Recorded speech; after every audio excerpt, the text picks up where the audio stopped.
What makes founder-led marketing successful? MailChimp was a iconic email marketing company. They always led with that monkey. When you think about the human side, Barstool has a larger-than-life personality because of Dave Portnoy. Barstool was founded by Dave Portnoy in 2003. It's over 20 years old. When does founder-led marketing work versus when does it backfire? Amer, you work with celebrities. They often are founder-led brands. What's the good and the bad that you've seen? I thought when Bill Gates stepped down, I was like, goodbye, Microsoft. Nothing changed. Building in public, long-lasting strategy, or is it a trend? I'm not too fond of that. I know the stories of these brands. I work with a lot of brands. The numbers that people post is never the full story. That leads me to B2B side of things at the growth equity level. They don't want those numbers exposed. At SendLane, I was doing founder marketing. They don't like it because it's not scalable, it's not repeatable. But it was hard to ignore the pipeline you were building. If you want to grow a scalable business that's led by people, you can't bring in people bigger than the founder. They're going to become bigger than you and then steal all of your audience members off platform. How many Slack groups are you guys in? Too many. Yeah, too many? When I get the notifications, I don't even know where they're coming from. Yeah, what group? You know what's so annoying about all those notifications is like, even when you know where they're at, sometimes I don't know if you guys have this feature, but I'll jump in and I won't even see where the message is. You guys ever have that problem, or is this some... Yeah. The problem and a pet peeve I have, and I'm going to look at you when I say this, when people send 20 incomplete thoughts one after another instead of a complete sentence. Hey, listen, I call that the ADHD texting. If you have friends that have ADHD, they will always do that to you. Yeah, I do that. You text like, hey, Amer, where are you going? Are you going to go here tonight? Are you going to go there tonight? What are you going to do for dinner? Like, it's... But they're all separate. Yes, Yeah. And like I'm And on a each one is call the and I'm on tick, here. tick, It's like, tick, tick, tick, tick, tick, tick. It's like, really? You're welcome. We're making you popular. Yeah, making me popular. And I have to go and silent everybody. Yeah, I normally close Slack on important calls. Yeah, 'Cause I I have just- so many Slacks. Your phone's probably always on silent, huh? Mine? Yeah. He's a silent. No, not all the time. Overnight it is. I keep it silent. And then I have certain people that can call me from our India office and the Europe office. Like they have to call me twice on the ring. So that was a joke. Just the hearing thing. Like it doesn't matter what you... Sorry. All right, let's kick off do this this. episode. We're talking founder marketing. Let's do this in 3, 2, 1. Welcome to the ASOM Pod, where we talk a lot. E-com is the path that we walk a lot. From 4 point of views when we're talking. What's up, everyone? Welcome to the ASOM Pod, a show about perspective from the eyes of an agency, SaaS, operator, and a marketer focused on the D2C, e-commerce, and retail space. With over 55 years of combined business experience, founding over 12 different companies, we're excited to bring you this episode. Going around the room, I want to introduce everyone real quick. I've got John Roman, the Android-loving survival king. I've got Amer Grasinic, the formerly known as the Prince of Bosnia. Then over here to my right in the green, I've got Brian McDonald, the self-proclaimed funniest dude on LinkedIn. And my name is Jimmy Kim. I'm the moderator, 3-time founder, and former D2C brand owner, and email marketer of 15 years. All right, first things first, I want to give a big shout out to Creators Combine. If you want to know where the community hangs out, Creators Combine offers agencies, SaaS, operators, and marketers. And don't forget, subscribe to awesompod.com, where you'll be alerted. You'll be able to join our newsletter, and we'll let you know about all our latest episodes. All right, guys, today on this episode, we're talking about founder marketing. And for those that don't know what founder marketing is, it's when a founder is leading as the front of the brand and the face of the specific product or service, looking to get as big as someone like Kylie Jenner at Kylie Cosmetics, or Elon Musk of Tesla, SpaceX, Boring Company, and Neuralink. Guy's such a goat. And Allbirds, a shoe company, their co-founder Tim Brown was the public face. So today we're going to jump into this, and I have 6 points to talk about in this agenda today. 1, what makes founder marketing successful? I think that's going to be 1. Number 2, who's a face, a brand, or a mascot, or a human face? Like, who's the kind of face you really want? Can you do it with a mascot, or does it have to be a human, right? What's good? Show me an example of good and bad founder marketing. We're going to talk about that. We're going to talk about personal branding. Does that work transfer each way, right? Can you leave the company and still have a face, or do you need to have a face before you join the company, right? There's a lot of thoughts there. You know, the whole building in public, I want to talk about that because I think this is a really interesting topic right now as people are launching startups, talking more about their business. B2B versus D2C, the differences in approaches when it comes to founder marketing, and what happens at scale. How do you scale past the founder? I think that's a really important topic. People want to understand when you have that personality, what happens when it goes. So let's start with the first point. What makes founder-led marketing successful? You know, examples of brands that have thrived in things like, how is the founder visibility of a brand growth, especially in the early stages? Anyone have any hot takes here on when you think about this? I think it just simply put, it allows connection, right? It allows the person consuming the content to identify and have a connection with that company. Yeah, I think it's not only that. I think that it allows you to, when you think founder brand marketing, in my mind, I think influencer. And what I mean by that is you may not be an influencer today, but you're trying to become one ultimately. You're trying to become someone who is, instead of going traditional approach where you go do a typical marketing thing and then you go to your sales thing, what I think people are trying to do is bridge that faster at a cheaper cost to an asset that's available today, which is the founder, to the person who probably cares most about the business, right? So like when you think about it that way, to me, I think that a lot of people start early because it's the cheapest way to get started if you want to put commitment in. Thoughts there as a marketer? Yeah, I couldn't agree more. I think once you're able to essentially like also, Jimmy, you went in about, I think a little bit differently, where I think SendLane was around for like 4, 5, or 6 years before you really became a founder-led marketing strategist. But I think once you're able to like build your own audience, it compounds and grows on the business that you're behind and leading, but it also builds upon yours at the same time, right? Where there's such direct correlation between people that love you, follow you, and then that translate over to the brand or the software company or the business that you're representing. So I think the earlier though, that founder-led marketer could become more effective with their own personal brand, the earlier that stage can occur, the faster that the brand can grow because of that. No, that's very interesting. That's the way I see it outside looking in. And one of the things I also think about, could it also be just generational right now that's happening? And what I mean by that is Gen X. Gen X probably didn't care about this stuff. Millennials started tapping into social media. Gen Z is way into social media, and Gen Alpha now, right? Gen Y Alpha. I can't even keep like up what our anymore. kids are? Our kids are, Yeah. right? Like they are What are they? influenced. They're Gen Alpha. Gen Alpha. That's what Yeah. your kid is. Yeah, Gen Alpha. Huh. So they're the new generation, and they've got different language. We're starting to feel our age ultimately. And they listen to the old 90s music and the old 2000s and the old 2010s. How does that make you guys feel? Yeah? Okay.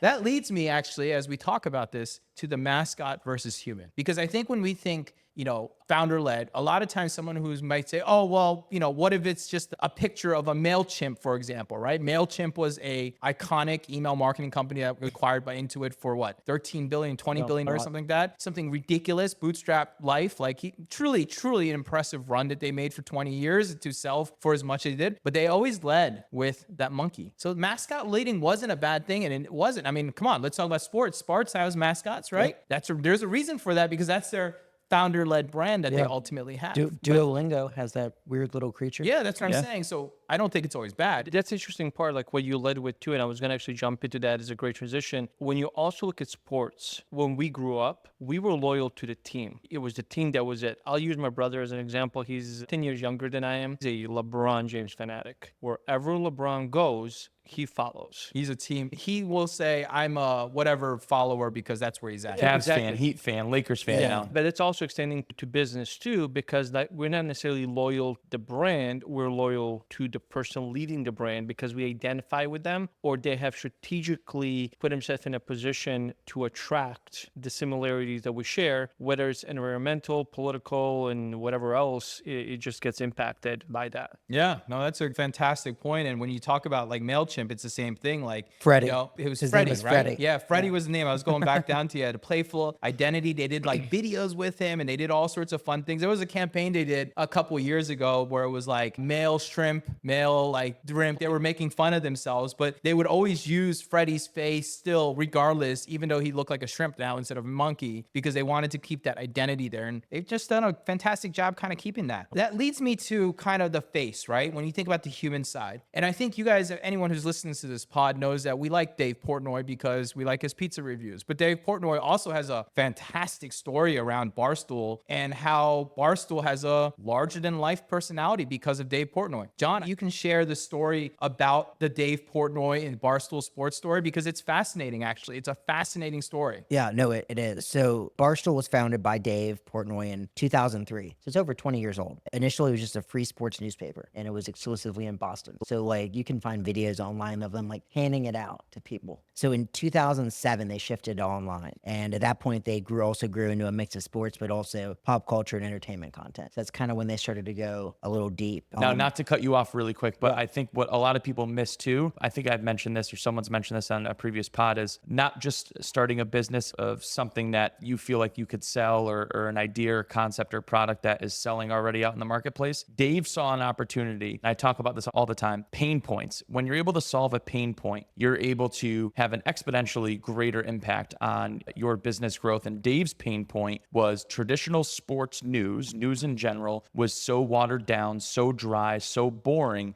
He was the first one in sports news history to really make it like you're talking with your buddies about sport. And then he took that concept, put it into those papers, which compounded into online. But without that initial pain point that he solved, none of this would have And you see it now. It's not just them that do Right. it. I mean, everybody does it now. Yep.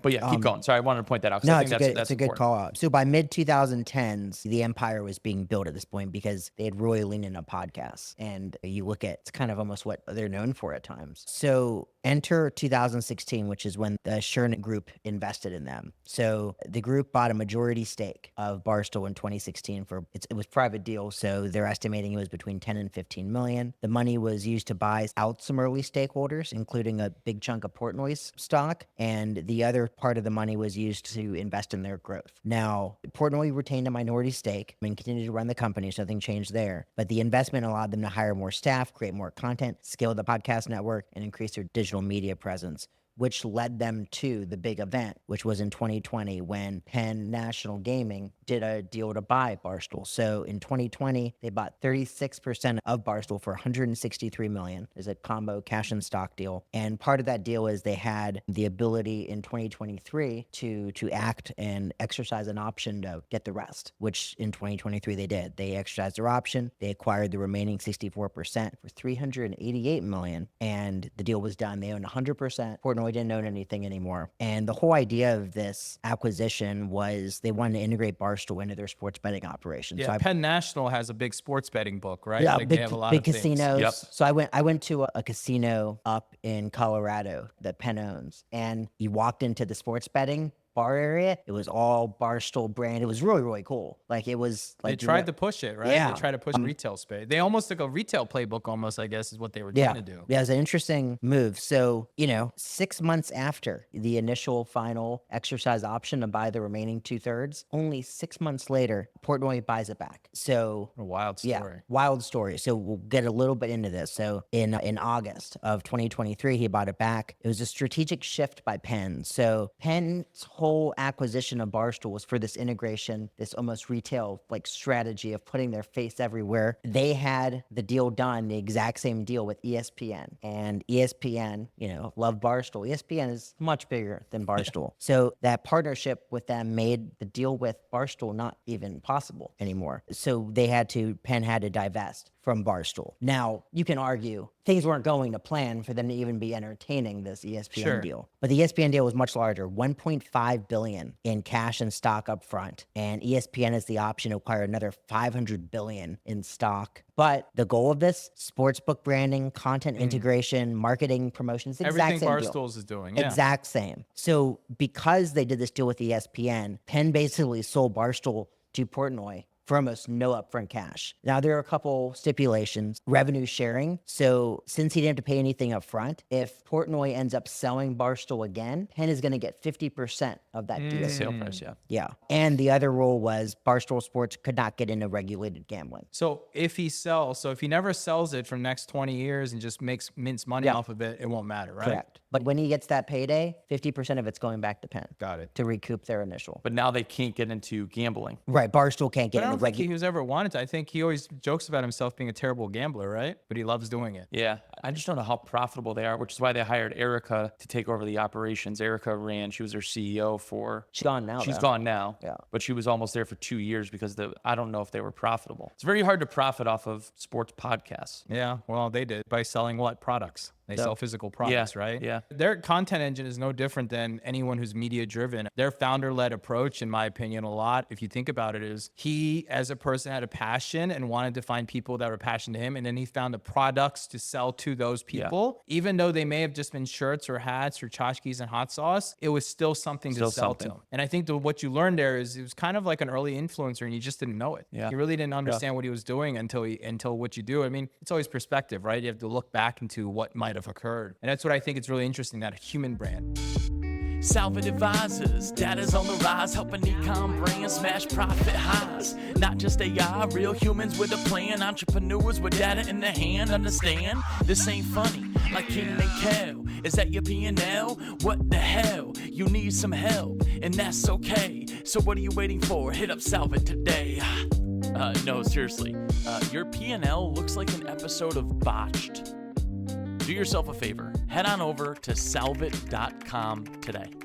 All right, let's keep going down the line. Okay, so let's talk good and bad, because I think there's a lot out there, and I'll kind of name some here, and then we can kind of talk about them. But Elon Musk, right? That's a perfect example of what, he's a polarizing persona. And He used to not be, though. He used to not be. Yeah, you're right. Yeah. The polarizing thing and people getting upset about him, that's new. But I think it's him trying to talk to the market in the way that they want to be talked to. How you get attention is to be polarized market. You can't sound like everyone else. But also, people have felt that it's a liability. Yeah. So there's Papa John's. That was an interesting one that I was reading about. The controversies harm the brand, raising questions if the brand should rely on the founder. Like, that's a big one. So the question here is, when does founder-led marketing work versus when does it backfire? Like, how do you manage a persona, especially when you face negative, positive, and negative controversy? I mean, Amer, you work with celebrities, and they often are founder-led brands that they're building right there. So building a business is great, but does it actually, does it work, right? Like, what's the good and the bad that you've seen? I mean, with a lot of that we work with, to give them credit, these celebrities have teams and the teams push them. So they're not like the Portnoys, the Elon Musk of the world. They're not out there vocalizing things. It's like, I'll take Paris Hilton as an example. Paris Hilton developed in the beauty world a certain stature, and she doesn't have to say anything anymore. When she releases something, because of her brand equity that she built out, people know what to get from her. Billie Eilish, LeBron, all of these people, I think they have this expectation from the people they have influenced or the people that follow them. They don't have to say much because there's this level of expectation from everyone else what they're going to deliver. So it's like the celebrity piece is not founder, is what you're basically saying. They're more celebrity-led than they are. I think there's two things. There's founder-led marketing, and then there's founder-led operating, where like Dave Portnoy and Elon Musk are founder-led operators, where their persona and them being in the media, in front of the camera, you name it, affects how the business is operating. Where, like we just saw it with Barstool, you pull Dave Portnoy out of Barstool, Barstool folds. You pull Kylie Jenner away from Kylie Cosmetics. Kylie Cosmetics still is selling. They have zero drop off because she's not the operator of Kylie Cosmetics. She's the brand. She's the brand. Where Dave Portnoy is not only the brand, but he's also the operator. And it's I think it's different if you're also operating as well as being the actual face of the brand versus just being a brand. Yeah. And that's why I think we see, which is also tough, because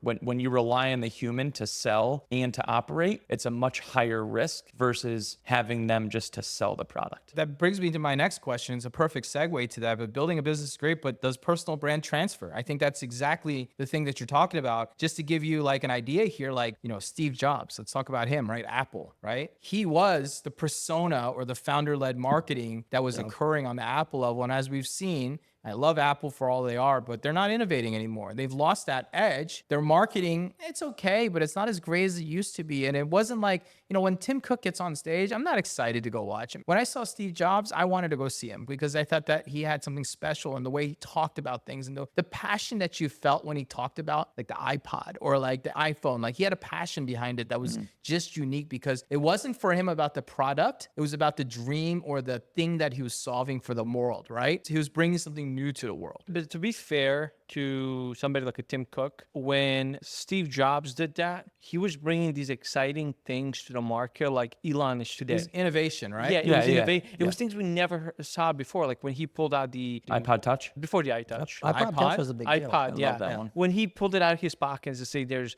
40,000 songs on this device, and the way he interacted with it, we were just like, wow, we never thought that would happen. When the Apple iPhones came out and started to replace GPSs and everything else, it changed the market. Like it was a market shift. I mean, what was the market shifting release that Apple has done in the last 10 years? Well, which is why they're not releasing a new iPhone anymore. We were talking about it yesterday, Yeah, right? they're just So all they- get- yeah. all get Well, they're Samsung not Galaxies. released. They're just not hitting the 1-year cycle anymore. Correct. They're dropping Yeah. the cycle finally. Yep. Look at this. You should get this. It's hard to be excited about an iPhone No? for 10 years. John's over here trying to sell Brian on an Android, but it's just never gonna happen. It might.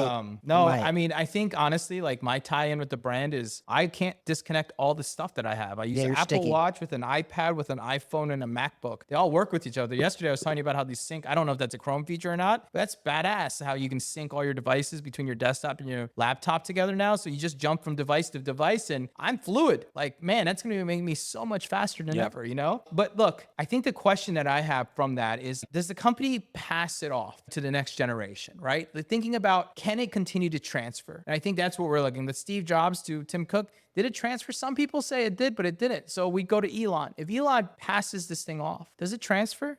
Probably not. No, I don't think so either. Not right now, at least. Look what Tesla was before he got there. Nothing. Nothing. But think about it too. I think FTC when he was saying something or influencing the shares, I think they told him like he can't be involved as CEO or something, and the stock just plummeted just because of that. And then when they cleared it up, the stock bounced back up. Yep. So like he literally moves Tesla with all its might. Yeah, I definitely think founder marketing is something very unique and special in the market, and it's very hard to transfer it off. And the brand, basically, the way I always look at it is simple. I look at it as like a level, right? You got the founder who's up here and pushing and pulling the brand up, right? Eventually, the brand needs to get to a certain level, and then if the founder leaves, the brand doesn't need to fall, but they need to continue to rise, which is the hardest thing to do, because when you build it on a human and a attraction to the human and the person that's been driving that, this brand, you almost have to hyper accelerate your growth because it's really hard. Like you look at like a mainstream manufacturer like Toyota or Honda, right? They have brand. They don't need founder face, right? But that's, again, a difference of a large corporation and established 100-year corporation. You know, two people that come to mind that have done really great with that, Disney and Microsoft. Disney was Walt in the beginning, and they passed it off generation to generation. I thought when Bill Gates stepped down, I was like, goodbye, Microsoft. Nothing changed. Yeah, it was like a systems thing. They did a great handoff, and they keep doing what And in they're fact, actually, I would argue that Microsoft took a little bit of a dip, but over the last couple of years, they've been innovating and they're coming out with new stuff. I mean, the newest Windows, I can't say is bad. They're finally making it better and better every time. What the part that I love about Microsoft, which I think they were hesitant before, they're probably, when it comes to commercializing AI, when a hardcore and open AI, integrating everything, and they saw there's an opportunity to compete with Google. I'm not saying that would have happened with Bill Gates or not, but you can see they're still pushing Innovation. forward Yeah. and innovation. Yeah. Well, that's like Mark Benioff over at Salesforce, right? He's a guy who's been around for what, 25 years now at this point. But the thing about them is they're actually first to adopt often. When AI came out, they were the first. I mean, being as big as they were, they made a huge push to go develop into it. Even though it may have not made monetary sense, he wanted to adapt and be relevant. And I think that the founder, when you do founder marketing, it's not just founder, and I think this is the point, it's not just founder marketing, it's not just the human there, it's the impact that they make and the decisions they make, and even maybe the statements they make that make them have to be innovative, have to be future thought thinkers, and being able to say those statements are also idea machines and innovation ideas. They're bubbles ultimately, right? Yeah. Let's talk about something I see on social media, because I think this is a fun topic, building in public. You guys know what this is. People who don't know what building in public is, when founders, and there's different levels of building in public ultimately, but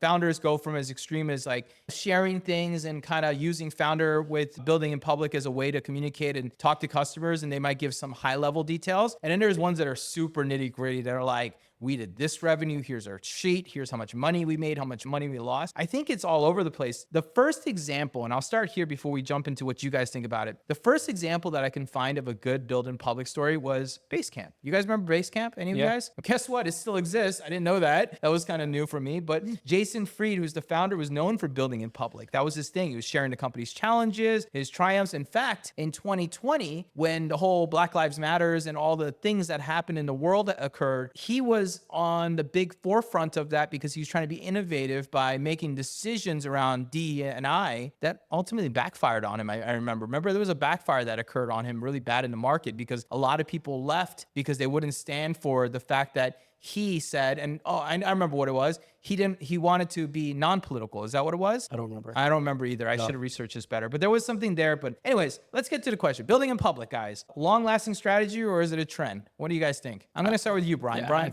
I feel like you got some strong words. I think it's a trend. And listen, the only time it makes sense to build in public, and we're talking about building in public on X and LinkedIn, is if, in my eyes, you're a software or an agency. I don't like I like the transparency of brand owners and operators, but I don't believe there's a correlation of building in public on X and LinkedIn as a brand owner and operator, and then that having a translation into brand success, right? Unless that brand has other channels and, different verticals that they're trying to grow. Let's flip around to someone who's a brand that has a founder who is sharing the behind the scenes of the business, and they become really popular. This happens quite often, and they push to the business. So that's also a version of building in public. Yes. What do you think about now, that? As long as that has positive direct correlation to the actual brand, right? That's different than, I think, because I feel like most people listening to this are going to be your LinkedIn and X social influencers, but now, or listeners. But if you flip it onto your IG, TikTok, Facebook, that makes more sense on the brand side of it. If there's a positive direct correlation. So you need to be in the brand. channel. If you're going to do founder-led marketing and do build in public, you still need to be on the channel where your customers are. Correct. That's the lesson I'm hearing from that. Yeah? Yeah. Question on that for everyone. Just a side note, the Basecamp, Chicago-based company, filming in Chicago. Had to point that out. Top 6 city. Nice, dude. No, that was good. I'm glad you interjected. Yeah, thank you. What is the purpose of building in public? What does it truly accomplish? Even if you're facing your market, your consumers, it's not like you're spilling the hot sauce or anything. You might say, hey, we're doing this revenue. This is our acquisition cost. This is this is that. Here's maybe a little bit of an insight to our roadmap.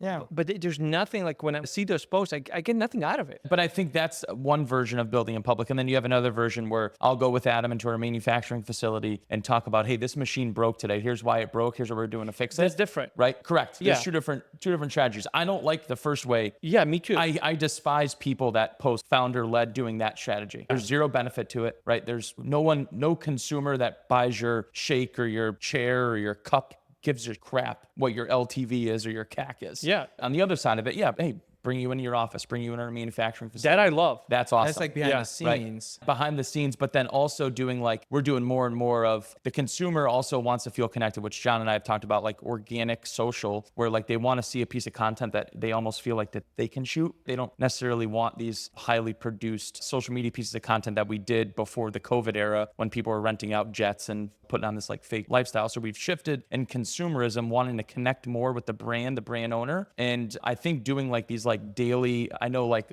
Midday Squares does a really good job of building in public for the brand, and they'll bring you into their offices or manufacturing facility. But building in public as a brand and sharing numbers, I despise people that do that. So the reason why people build in brand is to build community and foster loyalty, right? That's like the statement of like why you're supposed to do it. My humble take on what you just said is people just took it too far. Yeah. I think that's part of it. What you said about Midday Squares, perfect example. Jake, not just Jake, but all the co-founders, the family, they're on social media. They're like, we're in blah, blah, blah, Costco. And they're like dancing and having fun. They're creating that vibe, but they're not where they'll show behind the scenes of how their chocolate's made. They're not talking about the numbers. They'll say we had the best month ever.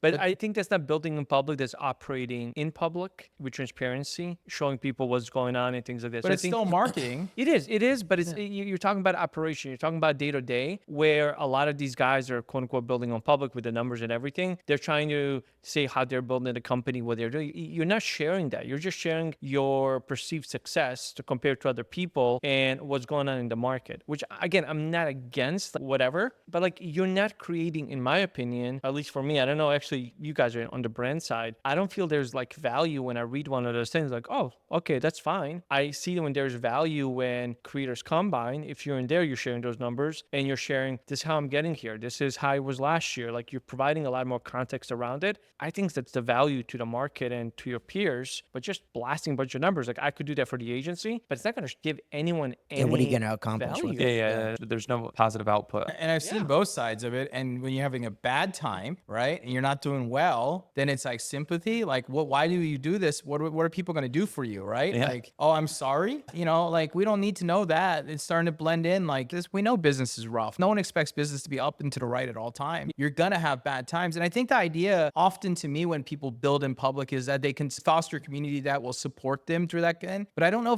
if it's always going to drive business, which is exactly what you're saying. Like, Yeah. does it really drive business? Now, if I'm on LinkedIn and I'm selling to businesses and I'm a B2B guy, Adam Robinson, perfect example, retention.com, right? Or RB2B2B2, I don't know what that R2D2B, I'm not, we're not, they're not sponsored. So it's whatever, RB2B, B2B2, whatever it is. It's a bunch of letters. And We're a bunch of letters, right? Sounds like an Elon Anyway, Musk kid's name. he shares everything, but his businesses are startups that buy his product. So they like to learn from him, attached to his personality of building a product as a founder, and they'll check out his product because it's useful to them. He's matched community with founder-led. But now we're going to pick on someone else who's a dear friend of mine, but we're going to pick on Breeze. So I was thinking them because they're technically building in public. Yeah. They're showing. And how have you felt about that? Let's talk about you as a brand. Like when you see that, does that do anything for you? Are you impressed? Are you challenging it? Talk to me about that. So, I know he's your boy, and I've met Nick a couple times now. And Yeah, but Nick's the partner. Aaron's the founder, right? Don't forget that. Aaron is the actual founder. Okay, so they're not co-founders. No, Nick is just a partner. Oh, okay. Yeah. But are they both building in public? I mean, Nick builds separately in public in his own little way, but he's not sharing. I think they do, but really it's Aaron. It's mostly Aaron that's making So seeing them build in public, I mean, the growth has been pretty significant, right? It's pretty impressive. Watching it go from 0 to almost 4 million in monthly revenue. So it's been cool to watch, but I don't know. I haven't bought any. Yeah, it didn't drive you to buy, right? The me to question is, buy. what's the point in perspective? Now, I think when I look at Aaron, this is my take on it, is Aaron also has an agency. They also want to build their personal brand. So they're using it as a way to gain attraction, to get more personal brand building. It's the same thing Shaq does or same thing that Aaron does in the market. And that's where they're at. To your point, I don't think it drives customers. They do 4 million, sure, but they're also spending like $1 million or $2 million per the last post I saw at advertising. So they're spending a crap load of money to drive that. But there's definitely some early inklings, probably. I'm sure their early customers came from X and LinkedIn and different places that they were talking out, right? There's probably some business on those early adopters, to the small percentage that will use your product. But the reality is, I think they're doing it for a bigger goal. Yeah, for sure. Yeah, because they have agencies to funnel. When you're on X and LinkedIn and you're a brand owner, but you also are an agency owner, your customer are brand operators and marketers that are seeing your numbers as a brand, but then they're also being funneled to the cash cow, which is the agency. The other part to me is there's two sides to this that I struggle with. I'm curious what you guys think. One part is when somebody's building in public and whatever, and then they're trying to leverage that to also then start like a consulting business on the side. Like, I'm not too fond of that because I know the stories of these brands. I work with a lot of brands. The numbers that people post is never the full story. There's a lot more to it. And I also seen and I know of companies that have raised a ton of money, spent a ton of money, made a ton of money, but the founders never make any money because it goes all back to investors. It goes to wherever else. So it's like, I also sometimes feel there's a fine line between being fully honest, and I'm not saying any of these guys are not honest, but on the other side, there's a much wider gap for people to be misled to think that these guys are operating as well as I'll say it. You don't have to. I'll say it. There's a lot on my LinkedIn feed and X feed where it's garbage. Yeah, Most of it. Honestly, more of it's garbage than not. I'm not saying the guys that we mentioned. I'm not no, accusing them they're of it. not. Yeah. But if you look at like, and you turn this thing to the professional side of B2B side of things at the growth equity level, or even like PE, and when they do it, they hate that stuff because they don't want those numbers exposed because that's not helping the business ultimately. They don't see it ultimately. And I have had this challenge because at SendLane, I was doing founder marketing. They don't like it because it's not scalable. It's not repeatable. There's a lot of question marks that come into the place of it. But it was hard to ignore the pipeline you were building. Correct. So you love the business, but you hate the actual ability to scale that business. Yeah. And we'll talk about how that scales in just a second. But I want to continue on with this because I think you're nailing some really good points of like topics around, is it really worth it? And I think that's the question that we continue to ask ourselves. And I'm not sure. I think that's the answer. And I do think with you, Brian, I think it is a little bit trendy right now. But I don't think it's trendy. I think we remember the outliers and we forget the middle. But in order to stand out, you got to be an outlier. So how are outliers happening right now? They're sharing numbers. Maybe they'll do something different. Maybe they'll do something else. I don't know. All right. So then, when you think about going into scale, going to the next level and scaling the brand beyond the founder, right? Beyond the founder marketing playbook or the person saying, how does that happen? We talked a little bit about some translations that were okay, but a lot of times it struggles. Portnoy's story is a perfect example, one that struggled through the situation. How do you guys think you successfully go beyond it? Have you guys thought about it? Like, I think within regards to Portnoy, I think as a founder, now this is a founder marketing operated led brand like Portnoy, right? Where the danger in it is what we've seen and what I think think is going to ultimately destroy Barstool is eventually Dave is getting to be in his 50s soon, in his 60s. He can't keep Barstool going unless he sells. If he were to keep going, he's brought in extreme talent into Barstool. That's the only way for, I call like third person revenue generating company, right? Yeah. However, the people that he's brought in, so many people that are better than him. And what do? They leave. Now what's happened, a lot of their podcasts over the past since 4 or 5 years have been cut. They barely have any podcasts anymore. Before COVID, they had like 3 or 4x the amount that they do now, but they brought in Pat McAfee. So Pat McAfee was on Barstool staff for almost like 2 or 3 years. And he started to, which is the other bad thing, is Dave and him didn't get along because he was becoming bigger than Dave. Well, now what he did was he's like, see ya, peace Barstool. He brought his audience that are no longer Barstool audience members. So now they're the Pat McAfee show. He signed the big 9-figure deal with Spotify. Now he signed the big 9-figure deal with ESPN. Now he's going to be worth more money than Dave Portnoy, when in return he worked for Dave 4 or 5 years ago. Same thing happened with Caller Daddy. So now Caller Daddy came on and she said, see ya, Dave, I'm bigger than you now. I'm going to drive and bring all my own audience members to Caller Daddy off platform. So now those are like 2 big examples of people that he brought into a founder-led brand that became bigger than the founder, extracted a bunch of audience members that are no longer Barstool. Risk. So if you want to grow a scalable business that's led by people, you can't bring in people bigger than the founder, because now they're going to become bigger than you and then steal all of your audience members off platform. And in order for Dave to grow, he has to bring in people bigger than him. But on the flip side of that is when they leave, now he loses his growth in regards of customers. And that's a big issue that Barstool will keep running into. There was a rumor that Haktua girl, you know, her thing was Barstool fabricated. That was a rumor that flew around. I don't know if it was. There was a rumor that floated around that they fabricated her to build her up, and she's the number 3 pod now in the world. Is her pod a Barstool pod? No, it doesn't say Barstool, but that there's a fabrication. That was what the whole intention was behind it. That's crazy. So I don't know if that's true or not. It's a rumor, but I think that's interesting, man. So you basically said 2 things that really popped in my ear, and I want to talk about it. So one, you said something interesting where basically you said, in order to replace the founder, you've got to find people, because the people who are buying your product are attracted to the brand of the influencer or the founder at that time. You got to find people who are better than you. But at the same flip side, the negative is eventually they get too big and they roll out and they go start their own brand, taking probably not only part of the audience you already built, but also the new audience that this new person was able to attract. So it sounds like to me there's a little bit of learning around potentially equity or ownership into this thing that they're doing. That's what it sounds like you got to do a little bit more of. Yeah. That, and maybe potentially paying enough where they don't want to think about pursuing and building and everything like that. And everyone has bring the equity in things. If you see you have a star like a Pat McAfee, which just took off, getting early and extending that contract because you see what's happening behind the scenes. I think there's a lot there. In my opinion too, and I agree with everything that you said, the only other thing, like for me with Barstool, with everything that we talk about, they also have to innovate. Not just from a talent standpoint, but like how do they keep the new audiences engaged? How do they attract the new audiences? Because like he's getting older. And there's only so long, which is why I don't think that deal, the buyback deal, is going to work out, because they eventually needed to get into gambling, right? Because there's only so long that you can try to grow a podcast audience and then sell them t-shirts and hats. Well, there's a trigger for that, though. Only so they got to long. sell it. If they sell it, then They the have contract avoids from that previous one. You can go do it. So Yeah, that's their only option. Maybe Dave gets to go and he goes sells it back to Penn or ESPN. How wild would that be? It Yeah. could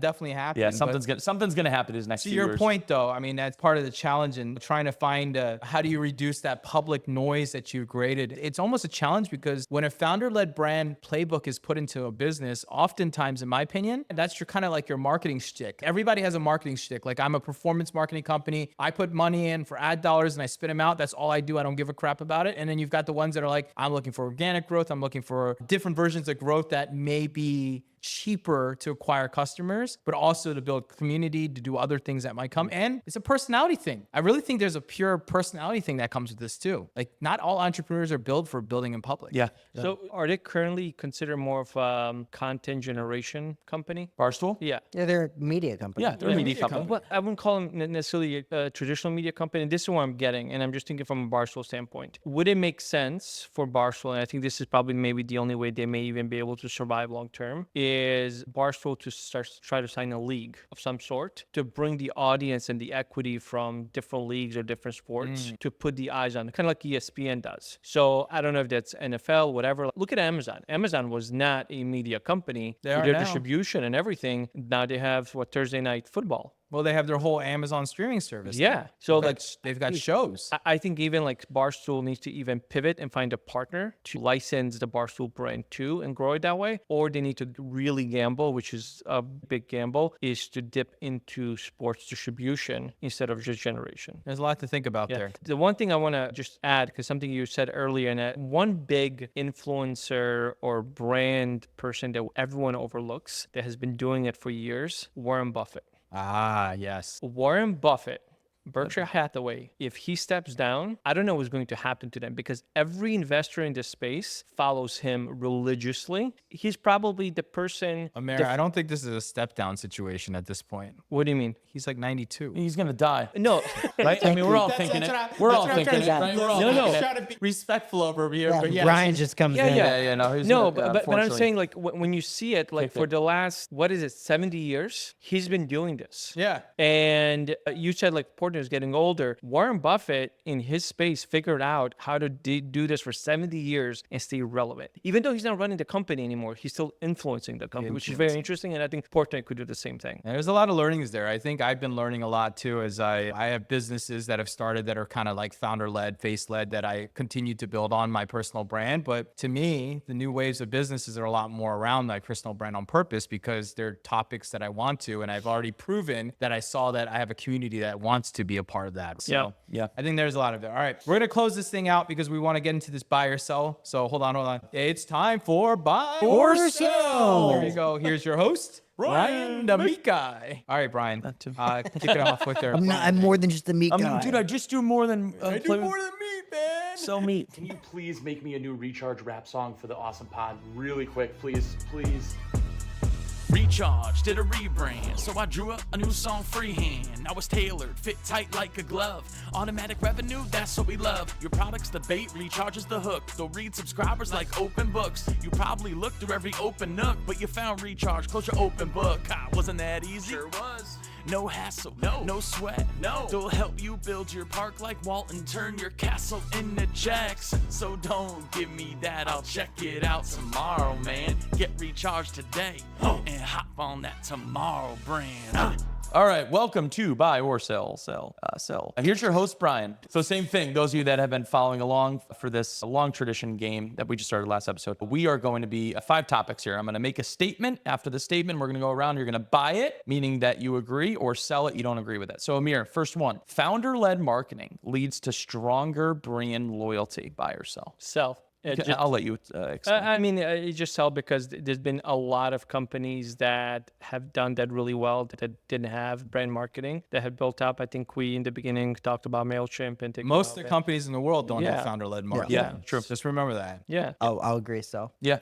I think it's yes and no. I think in the new age, depending upon what business path you're going in, what you're selling, if a software service, it's a brand, or you're an influencer that's creating a brand like a Mr. Beast, it has stronger brand loyalty, right? If no one knew who Mr. Beast was and you just created that stupid chocolate, no one would buy it. that chocolate's not good. It's not good. No. I've had it. It's hard. It's very Horrible. expensive. It's I unfortunate. think it's great, but you know why? Because she likes Mr. Beast. Yeah. That's crazy. Brand loyalty. She's like, oh, it's the Mr. Beast chocolate. And she'll You know like, what the eat cool it, part about and I'll that be is? like, do you like it? She's like, it's Mr. Beast. And I'm like, okay. But Mr. makes it. The really cool part about Feastables also headquartered in Chicago. I can't wait to get the hell out of Chicago. We're going to move on here. A mascot-backed company will outlast a founder-led one, Jimmy. A mascot, I would say buy to that because mascots just evolve. Yeah, they don't age. I agree. And they can be replaced because they're just Remember the come and go. gecko? The Yeah. gecko went from this little thing to now like a 3D animated Australian guy. Yeah. Even when mascots are real people, like Verizon, when Yes, the guy. yeah, can you yeah. hear me now? Yeah. Yeah. Can you hear me now? Still's the same. It's just a different guy.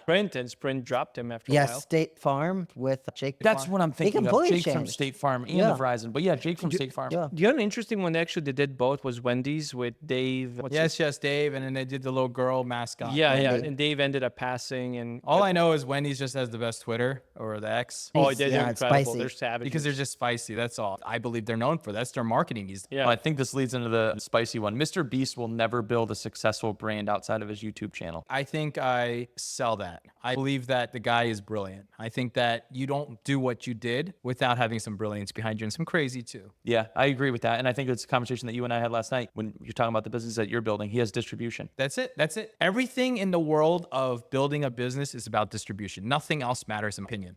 Product, all that, that's all second to distribution, because if you have distribution, you can do anything because there's someone who will buy something from you. Yep. What about you, John? I would agree with you both, but it's close just because he's in a really bad spot, right? Buy or sell? Buy. Bye.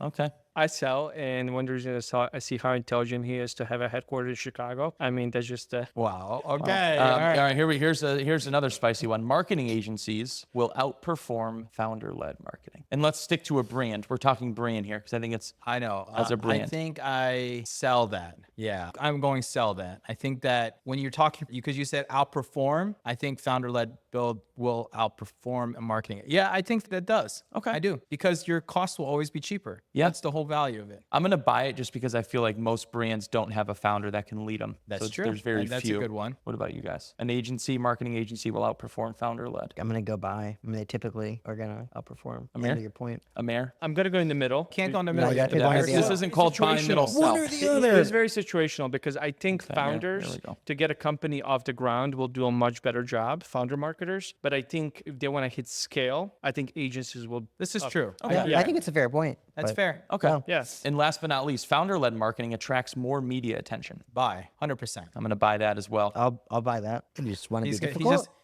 Amir is just trying to find any way to disagree with us. Well, that's funny. No. How can you Look at him, disagree? he's How is got that? the eye. How is that not a buy? Because I think there have been tremendous agencies that have created buzz with marketing campaigns that are larger than any marketing founder could. This is true, like a brand level, right? Yeah, like a like big brand brand le- you're talking about. Yeah. So I'm just trying to think like He's gonna sell. He's gonna sell. for sure. The founder-led marketing headquartered in Chicago. I don't like your game anymore. How was that? Was that accent pretty good? That was No. pretty No, good. it It was was spot on. Was You it think spot so? on? I don't No, think it was absolutely it's horrible. terrible. But we're gonna say it was spot Oh, on. it's not good. Terrible. It's not good. Don't do voiceovers ever.